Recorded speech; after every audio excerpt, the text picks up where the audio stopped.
পরিচালক অনির্বাণ ভট্টাচার্যকে কীভাবে ব্যাখ্যা করবেন? যদি এক কথায় বলা যায় তাহলে পারফেকশনিস্ট এবং শিওর। অনির্বাণদা জানে সে কী চায়। এরকম কখনো হয় না যে কোনো ডিটেল অনির্বাণদার চোখ এড়িয়ে চলে গেছে। প্রত্যেকটা ডিটেল, সেটা সেটের হতে পারে, সেটা ক্যামেরার হতে পারে, অভিনেতার হতে পারে, সব কিছু খেয়াল রাখে। এবং সেটার ক্ষেত্রে আমার মনে হয় যারা কাজ করে সেরকম পরিচালকের সাথে তাদের অনেকটাই সুবিধা হয়ে যায়, কারণ তারা একটা দিক পেয়ে যায়, একটা ডিরেকশন পেয়ে যায় কাজটা ঠিকভাবে সম্পূর্ণ করার। তো আমি এমনিতে তো অনির্বাণদার অভিনেতা হিসেবে এবং মানুষ অনির্বাণদার ভীষণ বড় ফ্যান। এখন আমি পরিচালক অনির্বাণদারও ভীষণ ফ্যান এই কাজটা করার। শুটিং চলাকালীন কোনো সত্যিকারের ভূতের অভিজ্ঞতা বা ভয়ঙ্কর অভিজ্ঞতা হয়েছে? এরকম আসলে কি হয় বিষয়টা, আমি তো বিশ্বাস করি না, যার জন্য আমার ভয়টা লাগে।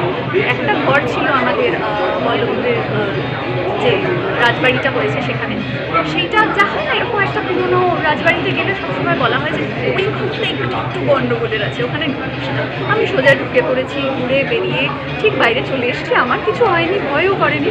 কিন্তু পুরো ছবিটার যে মেজাজটা ছিল সেটা ওই বাড়িটার সাথে এত সুন্দরভাবে চলে গেছে যে বাড়িটায় ঘোরাটাই একটা এক্সপিরিয়েন্স।